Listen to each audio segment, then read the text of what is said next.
그리스도의 십자가라고 하는 제목으로 하나님의 은혜 말씀을 상고하려고 합니다. 기독교의 상징은 십자가인데 왜 이 기독교 상징이 하필 십자가일까? 왜 십자가일까? 그 이유는 인류의 구원이 예수 그리스도의 십자가를 통해서 이루어졌기 때문에 그렇습니다. 예수님이 십자가에서 고난과 죽음을 당하심으로 인류 구원이 이루어졌습니다. 이 구원 사건을 설명하는 것이 십자가입니다. 교회 종탑 위에 세워진 그 십자가는 이처럼 예수님의 고난과 죽음을 통해서 우리 인류 구원이 이루어졌다는 구원 사건을 설명하는 기독교의 핵심 진리가 그 속에 포함이 되어 있습니다. 로마 천주교에서는 사순절 절기를 철저하게 지키고 있고 우리 개신교에서도 일부는 지키는 그런 형편입니다. 근데 원래 사순절 절기는 초대교회는 없었는데 중세교회가 시작해서 지켜오는 것입니다. 40일간 기간을 정해놓고 금욕 생활을 하면서 자신의 부패와 죄를 애통하는 그런 절기로 삼았습니다. 근데 이게 지나면서 성경의 가장 중요한 기본 진리와 배치되는 일들이 일어났는데 그것이 무엇인고 하니 인간의 공로주의입니다. 인간의 공로주의. 인간이 금식을 하고 이때는 또 금육을 해서 육고기도 먹지도 않고 그렇게 함으로 말미암아 가장 큰 예수 그리스도의 공로로 죄인이 구원을 받는다라고 하는 이것이 변질되어져서 인간의 이 공로 사상이 나타났습니다. 그래서 중세 때에 종교개혁이 일어남으로 인해서 이 모든 모순을 타파하자. 우리 총회도 이 개혁주의의 정신을 따라서 총회 결의에 의해서 사순절을 지키지 않습니다. 그러나 이 기간을 보내면서 우리가 주님의 고난을 묵상하고 어떻게 하나님의 은혜 더 깊이 들어갈까라고 하는 그런 마음의 자세를 가진 것은 중요하다고 볼 수가 있습니다. 특별히 유럽의 그 로마 천주교 국가에서는 사순절을 앞두고 사육제 축제가 벌어집니다. 이 사육제는 사순절이 되면은 40일간 사순이니까 40일간 단식을 하고 육식을 먹지 않는 금육을 하기 때문에 그 사순절을 시작하기 전에 3일에서 한 일주일 동안 이 사육제를 올리면서 실컷 먹고 마시고 즐겁게 지내는 것입니다. 이것이 점점 세속화되고 무절제하게 됨으로 말미암아 술과 광란의 축제로 변질되어 버렸습니다. 지금도 이 사순절 앞둔 그 사육제 유럽에서 지키는 것은 엄청난 범죄 행위가 일어나고 있습니다. 그래서 로마 천주교에서는 이 사육제 때 너무 많은 죄를 짓기 때문에 그 죄를 속죄하기 위해서 성체현시라고 하는 전례를 행하기도 하는 이런 모순이 있기도 했습니다. 그래서 우리 개혁교회는 사순절을 지키지 않지만은 그리스도의 고난과 희생 그리고 회개와 낮아짐을 깊이 묵상하면서 이 모든 것들이 우리 삶의 열매로 나타나야 된다고 믿고 있는 것입니다. 우리 주님 예수 그리스도의 그 구원의 역사가 인간에 의해서 훼손되지 아니하도록 그래서 우리는 우리의 죄를 돌아보며 회개하며 또 주님의 고난과 희생을 생각하면서 우리도 낮아지고 겸손해져서 하나님이 주시는 진정한 행복의 그 은혜를 누리기를 하나님은 원하시는 것입니다.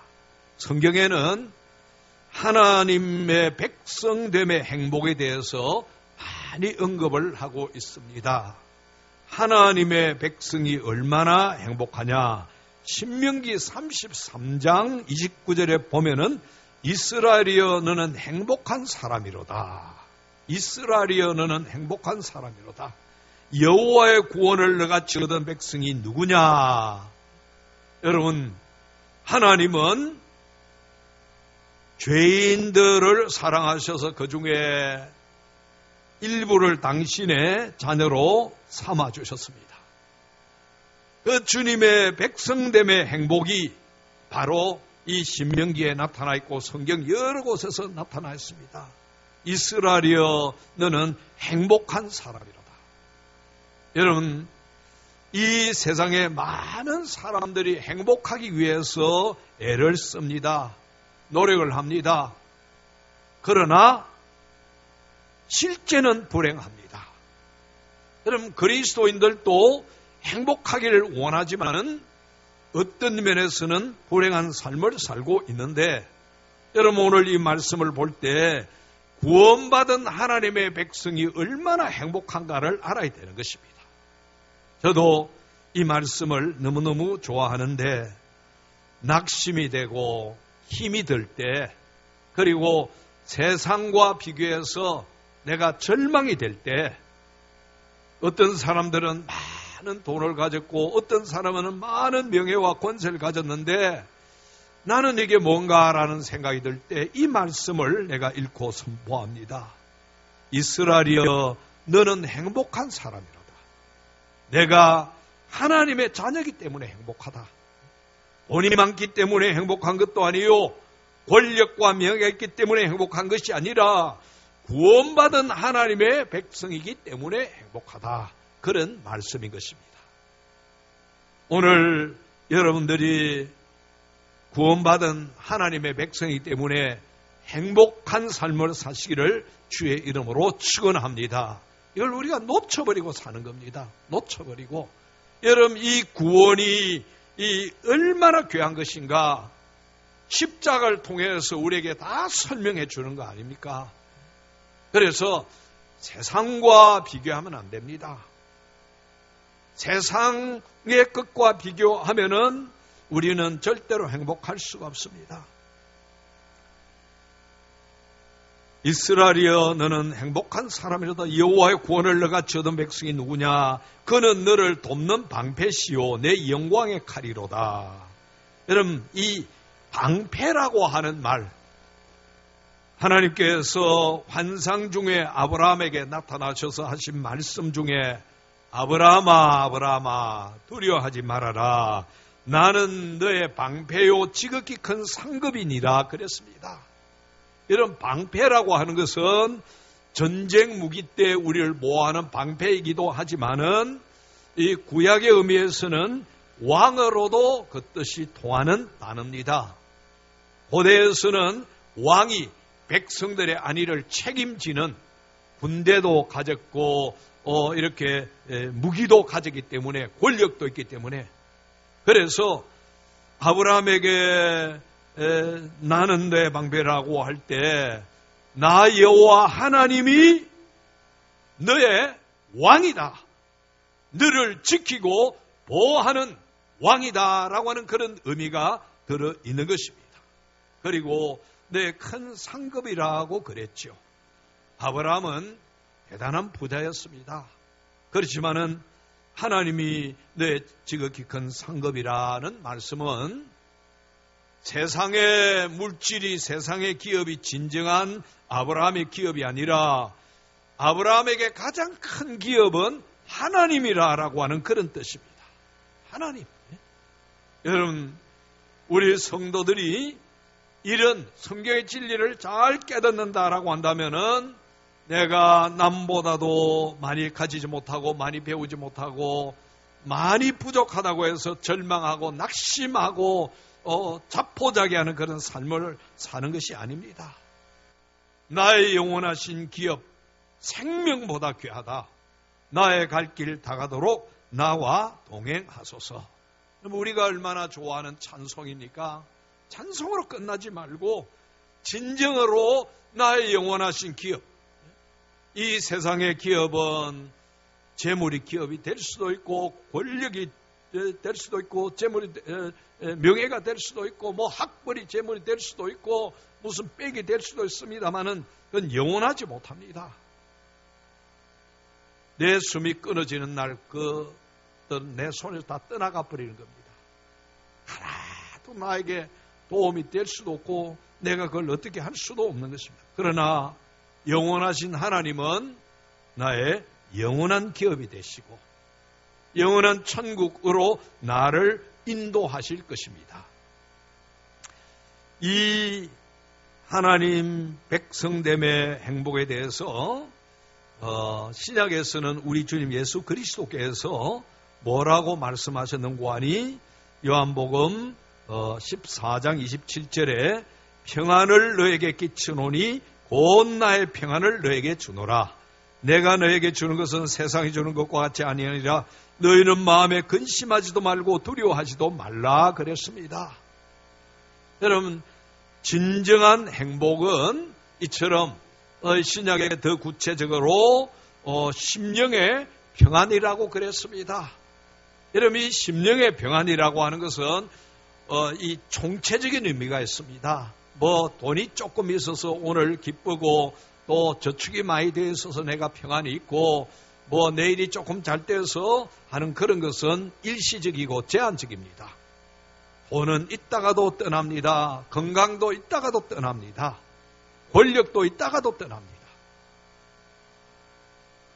제가 이제 교육자 생활을 하면서 부교육자로 있을 때도 그 교회는 정말 대단한 인물들이 많이 왔습니다. 권력 가진 사람들이 많이 왔습니다. 근데 내가 그때 철이 없고 어린 나이지만은 그분들을 볼 때 어떤 면에서는 불쌍한 생각이 들었습니다. 왜 그런가 하니 권력의 목을 매는 겁니다. 권력의 목을 매는 겁니다. 부질없이 떠날 때가 있다는 것을 알아야 되는 것입니다. 그러나 우리를 떠나지 아니하고 영원히 함께 하신 이는 여호와 하나님이신 줄로 믿습니다. 그 하나님이 나와 함께 하실 때 주님이 주시는 이 평안을 누리게 되어지는 것입니다. 우리가 늘 말해왔던 샬롬입니다. 진정한 샬롬은 이 땅에서뿐만 아니라 영원한 나라에서 주님의 그 나라에 들어가서 영원토록 누리는 것입니다. 이것은 우리 주님 말씀대로 세상이 주는 것과 같이 아니합니다. 그러므로 너희는 마음에 근심하지도 말고 두려워하지도 말아라. 참된 평안과 행복은 우리 주님 예수 그리스도 때문에 근심하지 아니하고 두려워하는 그것을 평안이라고 말할 수 있는 것입니다. 요한복음 16장 33절에도 이것을 너에게 이르는 것은 너희로 내 안에서 평안을 누리게 함이라. 세상에서 너희가 환난을 당하라 담대하라. 내가 세상을 이겨노라. 주님의 평안은 우리로 하여금 환난을 당하지만은 담대하게 만듭니다. 왜 그런가 하니 우리 주님 예수 그리스도가 이 십자가 사건을 통해서 이루신 평안을 우리에게 주시기 때문에 그 평안은 절대로 훼손되지 아니하는 것입니다. 그런데 왜 우리가 이 평안을 누리지 못합니까? 이것은 우리가 너무나 잘 아는 대로 죄 때문입니다. 왜 우리 인간이 하나님 원래 창조 목적대로 행복하지 못하냐? 그거는 죄 때문에 그렇습니다. 죄가 해결되고 죄가 제거돼야 참 행복, 진정한 심령의 평안을 누리게 되어지는 것입니다. 죄의 열매가 무엇이라 그랬습니까? 사망이라고 그랬습니다. 사망의 이 음침한 그늘이 인간을 다 덮고 있습니다. 그래서 깜깜한 흑암 속에 인간들이 갇혀있기 때문에 늘 우울합니다. 늘 불행합니다. 그 가운데서 광명을 볼 수가 없습니다. 따라서 행복도 없고 평안도 없는 것입니다. 죄의 열매인 이 사망은 하나님과 분리된 것을 의미합니다. 우리 육체적 생명이 죽는 것도 사망이라고 하지만은 진정한 사망은 하나님과 분리되는 겁니다. 여러분, 하나님과 분리된다라고 할 때는 이 땅에서도 주님과 분리된 삶은 평안도 없고 행복도 없고 기쁨도 없고 은혜도 없습니다. 그러나 죄악 세상 가운데 살고 있지만은 하나님과 함께하는 사람은 가난해도 행복하고 권력이 없어도 마음에 평강과 기쁨이 있게 되어지는 것입니다. 주를 위해서 사는 그 기쁨 가지고 인생의 보람을 느끼고 그리고 소망을 가지고 사는 것입니다. 저 영원한 천국. 여러분, 하나님과 영원히 분리되는 것은 이 땅에서는 표가 안 납니다. 그러나 이 세상 끝나면은 분리가 얼마나 무서운 것인가를 알게 되지는 것입니다. 하나님과 분리되면은 지옥의 멸망에 떨어지는 것입니다. 그러나 하나님과 함께하는 사람은 그 영원한 주님 나라에 들어가기 때문에 거기에는 눈물도 고통도 아픔도 시기도 미움도 죽음도 없는 참된 샬롬이 이루어지는 참된 행복이 이루어지는 그런 곳이라고 하는 이야기입니다. 인간은 우리를 덮고 있는 이 어두움의 흑암의 권세를 걷어내고 스스로 구원할 수가 없습니다. 탄광이 붕괴되면서 200m, 500m 밑에 함몰된 사람이 스스로 그걸 뚫고 나올 수 있는 능력이 있겠습니까? 절대로 없습니다. 태평양 한바다 가운데 빠진 사람이 스스로 헤엄치고 나와서 자신을 구원할 수가 없습니다. 누군가가 구조해 줘야 됩니다. 그 구조하는 것을 구원이라고 이야기하는 것입니다. 우리 주님 예수 그리스도가 이처럼 우리를 구조하기 위해서, 구원하시기 위해서 이 땅에 오셨고 십자가에 달려 죽으셨습니다. 하이델베르크 요리문답 제39문에 예수님께서 다른 방법이 아니라 십자가에 달려 죽으셨다는 것이 그렇게도 중요합니까? 이렇게 묻습니다. 여러분, 우리 기독교에서는 십자가 이야기를 그렇게 많이 합니다. 근데 정말로 그 십자가가 그렇게 중요합니까? 그걸 우리가 알아야 되는 것입니다. 하이델베르크 요리문답 답에 이렇습니다. 그렇습니다. 십자가에 달린 자는 하나님께 저주를 받은 자이므로 그가 십자가에 달리심은 내가 받아야 할 저주를 대신 짊어지셨음을 확신합니다 하고 그랬습니다. 십자가가 그렇게 중요하냐 물었습니다. 답은 무엇입니까? 그렇습니다. 십자가가 중요합니다. 왜 그런가 하니 십자가에 달린 자는 하나님께 저주를 받았고 그가 십자가 달림으로 내 저주를 대신 짊어지시기 때문에 그 결과로 우리는 의로운 하나님의 백성이 되었다는 그런 말씀입니다. 갈라디아서 3장 13절에 보면은 그리스도께서 우리를 위하여 저주를 받으사 율법의 저주에서 우리를 속량하셨으니 기록된 바 나무에 달린 자마다 저주 아래 있는 자라 하였습니다. 여러분, 성경은 이 십자가의 저주를 숨기지 않습니다.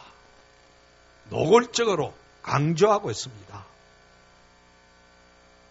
타 종교 같으면은 교주가 십자가에 처참하게 달려 죽었다는 거 숨기려고 할 겁니다. 근데 우리 기독교는 숨기는 게 아닙니다. 더 드러내는 것입니다. 십자가 그 예수는 저주받아서 죽었다. 우리 믿음의 선배 칼빈 기독교 강요 2권에 보면은 십자가의 달림이라고 하는 이 항목에서 십자가에 대해서 이렇게 진술합니다. 그리스도의 죽음의 형태는 주목할 만한 신비가 있다 그랬습니다. 그리스도의 죽음에는 신비가 있다. 십자가는 비단 인간적인 견해에서뿐만 아니라 하나님의 율법의 작정으로 봐도 저주를 받은 것을 말한다고 그랬습니다. 여러분 신명기에 나타나 있고 그 말씀을 근거로 해서 갈라디아서 3장에도 그처럼 십자가에 달린 자는 저주받은 것이다. 그 율법이 구약의 율법이 이 나무에 달린 자를 설명해 주는 것입니다. 그리고 인간적인 관점에서 볼 때 유대인들 십자가는 저주받은 것이요 로마인들에게는 잔인한 형벌 도구에 불과했습니다. 십자가. 그런데 우리 주님 예수 그리스도가 이 십자가를 저주의 십자가를 지셨습니다. 저주의 십자가. 숨기고 싶은, 덮어놓고 지나가고 싶은 우리의 구주 하나님이 십자가의 저주를 받고 죽은 것이라고 하는 것, 그걸 우리는 지금 드러내고 자랑하고 있습니다. 바울이 갈라디아에서 뭐라고 이야기합니까? 내게는 우리 주 예수 그리스도의 십자가 외에 자랑할 것이 없다 그랬습니다. 유대인 입장에서는 여러분 이게 말도 안 되는 이야기입니다. 그 당시 그리스, 로마, 그레코 로망 시대는 로마인들, 그리스도인들은 이 십자가 그러면은 잔인한 사형 형틀에 지나지 않습니다. 그래서 냉소거리에 불과했습니다. 유대인들이 볼 때도 이 십자가는 이게 저주받은 것입니다. 그래서 이런 십자가를 왜 자랑을 하느냐? 우리의 갈라디아서 3장 13절 우리를 저주에서 속량하시기 위해서라 그랬습니다. 속량하시기 위해서. 성경의 중요한 용어 중에 하나가 속량이지요. 조선시대에도 이 속량이라고 하는 단어가 있었습니다. 조선시대는 천한 그 신분의 노비가 있었는데 이 노비는 양인이 될 수가 없습니다. 양반이 될 수 없다라고 하는 그런 이야기입니다. 그러나 이제 후기에 조선조 후기에 신분 제도가 흩어지면서 양인이 되는 길이 열렸습니다. 하나는 대구에 의해서 양인이 되는 그런 제도입니다. 대구라고 하는 것은 나와 비슷한 나이, 나와 비슷한 건강을 가진 사람을 내가 사서 그 사람을 노비로 집어넣으면은 나는 노비가 안 되고 양인이 되는, 양반이 되는 겁니다. 돈 주고 사는 거죠, 그거는. 그리고 나 대신 뭐 부모가 병이 들었다든지 아주 효성스러운 그 자녀나 친척이 있으면은 이제 대신 그렇게 할 때 나는 노비에서 자유하게 되어지는 것입니다. 또 하나는 속전을 넣어서 그걸 납전 속량이라고 하는데 돈을 100냥을 변상을 하면은 내가 속량을 받습니다. 그래서 노예에서 자유함을 얻고 양반이 되는 그런 제도인 것입니다. 아마 우리 이제 믿음의 선배들이 이 성경의 속량이라고 하는 것을 중요한 의미를 가지고 있는 이 단어를 번역을 할 때 우리나라에 그때 가지고 있었던 그것과 비슷한 뜻을 가진 것으로 차용한 줄로 아는데 대단히 참 어렵지만은 그러나 아주 그 당시로서는 소중한 번역이라고 생각되어지는 것입니다. 예수님께서 우리를 속량하기 위하여 십자가를 지셨다. 그건 무엇입니까? 우리 죄값을 감당하기 위해서 친히 저주받은 죄인이 되셨다는 이야기입니다. 죄의 노예가 받는 이 십자가의 죽음을 당하셨다라고 하는 그런 이야기입니다. 여러분, 구약의 율법에 보면은 보통 사형을 시킬 때는 돌로 쳐서 죽입니다. 그리고 나무에 매답니다. 그것도 흉악한 죄인은 나무에 매다는데 여기에는 두 가지 의미가 있습니다. 하나는 십자가에 이렇게 매달아 놓는 것은 경각심을 갖도록 하는 경고의 의미가 있습니다. 우리 옛날에도 효수형이 있었죠. 사람의 목을 매달아서 동네 어귀에 장대 높이 달아놓습니다. 그거는 경고의 의미가 있습니다. 부모가 자식 데려가면서 너희들은 절대로 반역죄인 되지 말아라. 왕께 반역하면은 적골이 난다.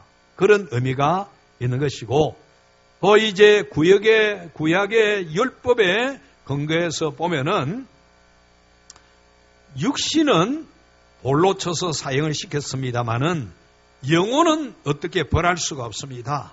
그래서 나무에 매달아서 하나님 앞에 두는 것입니다. 하나님, 이 영혼을 벌하여 주시기를 바랍니다. 그래서 십자가에 못 박습니다. 십자가에 못 박이는 것은 사람에게도 저주받고 하나님에게도 저주받는 아주 무슨 의미가 이 속에 들어 있는 것입니다. 여러분, 우리가 성경에 보면은 예수님이 십자가 지시고 이제 성문 밖으로 가셨다 그랬죠. 성문 밖으로, 이 죄인은 저주받은 죄인이기 때문에 성문 안에서 우리와 함께 거할 수 없다. 죄인을 이 더러운 안에 둘 수 없다. 그래서 성문 밖으로 몰아가지고 거기서 십자가 지고 죽게 하는 것입니다. 여러분, 예수 그리스도는 이처럼 우리의 죄를 짊어지고 저주를 받아서 죽으신 것입니다. 왜 그랬습니까? 우리를 속량하기 위해서, 죄에서 그 핏값을 들이시고 우리를 사시기 위해서 그렇다라고 하는 말씀인 것입니다. 유대인들이 예수님을 십자가에 못 박을 때 그냥 사형시키달라고만 하지 않았지요. 십자가에 못 박아서서, 십자가에 못 박아서서. 그게 무슨 의미입니까? 그냥 사형은 의미가 없습니다. 저 예수는 저주받은 인간이다라는 것을 명확하게 하기 위해서 신성을 모독했기 때문에 저거는 사람에게도 저주받고 하나님에게도 저주받았다라고 하는 것을 정확하게 하기 위해서 십자가에 못 박으라고 한 것입니다. 예수 그리스도는 십자가에서 저주를 받고 돌아가셨습니다. 누구 때문에 그렇습니까? 여러분의 죄와 제 죄 때문에 그렇습니다. 우리의 죄를 대신 짊어지시고 속량하시기 위하여 저주의 십자가의 죽음을 받으셨다라고 하는 것입니다. 이렇게 구원을 받은 하나님의 백성들은 행복하다, 성경은 말합니다. 여러분, 예수 그리스도로 말미암아 구원받은 것을 행복한 줄 깨닫고 하나님 앞에 영광 돌리시기를 주의 이름으로 축원합니다. 옆에 있는 분에게 나는 하나님 때문에 행복합니다. 그렇게 하십시다. 막 물질에 복받고 건강받고 내가 뭐 원하는 기도 이루어졌기 때문에 행복한 것이 아니고 내가 구원받은 하나님의 자녀이기 때문에 행복한 것입니다.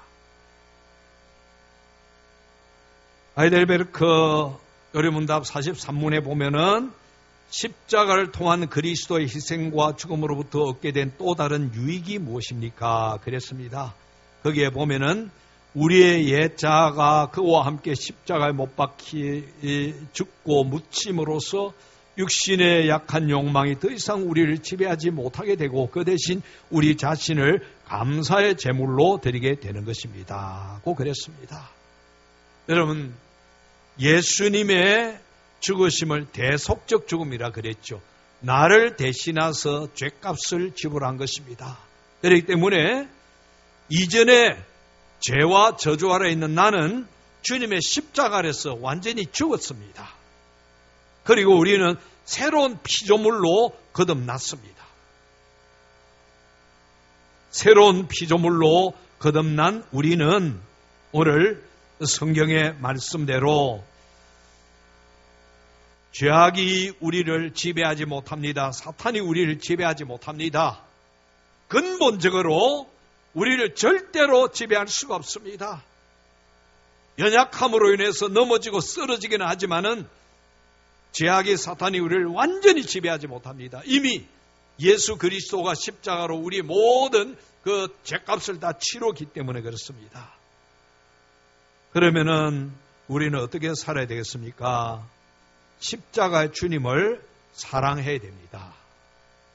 십자가의 주님을 사랑하시기를 주의 이름으로 축원합니다. 베드로가 그렇게 말했죠. 하나님 은혜 받은 사람은 예수님 보지 못하지만은 사랑한다 그랬습니다. 그리고 그분 믿고 말할 수 없는 영광스러운 즐거움으로 기뻐한다 그랬습니다. 베드로는 영광스러운 주님을 목격을 했습니다. 고난받는 거, 또 십자가 달리시고 죽으시고 묻히고 부활하신 거. 그런데 베드로 보낸 흩어진 유대인들, 그들은 예수님 보지 못했습니다. 그런데 하나님의 은혜가 임하니까 보지 못한 그 주님을 믿게 되어지고 사랑하게 되어지고 그 주님 때문에 영광스러운 즐거움으로 기뻐한다고 그랬습니다. 여러분, 오늘 우리 가운데서 예수님 때문에 이런 행복이 있기를 주의 이름으로 축원합니다. 십자가는 그리스도인의 존재 근거입니다. 그리스도인의 존재 근거가 되는 것입니다. 십자가 없으면 그리스도인이 존재할 수가 없습니다. 그래서 내가 낙심이 되고 절망이 되고 무기력할 때 십자가 앞으로 나아가야 됩니다. 그 십자가의 주님을 바라보고 죄 회개하고 새롭게 되어서 힘과 능력 얻어서 다시 죄악과 싸우고 세상과 싸우고 원수마귀 싸워서 주님의 승리를 누려야 되는 것입니다. 여러분, 우리 힘으로 세상을 살려고 하는 사람은 절망도 많이 합니다. 내 힘으로 뭘 하려고 하다가 안 되면 막 짜증 충만하게 되어지는 것이고 절망하고 포기하게 됩니다. 이는 절대 그리스도인의 삶이 아닙니다. 우리는 십자가 앞에서 주님이 주시는 힘과 은혜와 능력으로 사는 자들입니다. 그 주님으로부터 힘을 얻어야 되는 것입니다. 그 다음에 우리 요리문답에 있는 대로 하나님 앞에 감사 제물로 드려야 됩니다. 로마서 12장 1절 2절에 있는 대로 하나님이 기뻐하시는 산 제물로 예배하고 그 주님을 위해서 봉사하고 섬겨야 되는 것입니다. 그게 구원받은 하나님의 백성의 행복입니다. 주의 일하고 봉사하는 것이 짐이라고 생각하지만은 은혜 받은 사람은 짐이 아니고 기쁨입니다. 은혜가 충만하고 그 진리를 깨달을수록 주를 위해서 헌신하고 사는 것이 기쁨이 될 수밖에 없는 것입니다. 그리고 의의 병기로 우리 자신을 하나님 앞에 드려야 됩니다.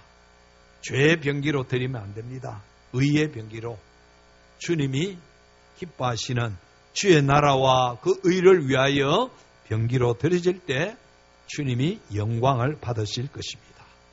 여러분, 주님은 죄인을 구원하시기 위하여 이 십자가를 감당하셨고 우리를 하나님의 백성 삼아주셨습니다.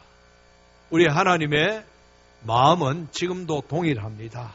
우리를 통하여 죄인이 주께로 돌아오기를 원하고 죄인을 구원하시기를 원하시는 것입니다. 이 일에 우리가 쓰임 받아야 되는 것입니다. 우리 다 하나님 앞에 죄인 구원하는 일에 쓰임 받기를 주의 이름으로 축원합니다. 아버지 하나님 감사합니다. 오늘 또 바울이 고백한 대로 내게는 우리 주 예수 그리스도밖에 자랑할 것이 없다고 했는데 우리도 십자가 자랑하는 믿음의 용사들이 되게 하시고 십자가의 주님을 사랑하고 그 십자가 앞에서 우리의 죄를 회개하고 세임을 얻고 능력을 얻고 지혜를 얻고 죄와 싸우고 사탄을 이겨 승리하기를 원하며 이제는 죄의 병기가 아니라 의의 병기로 우리를 드리게 하여 주옵소서. 예수님 이름으로 기도하옵나이다. 아멘.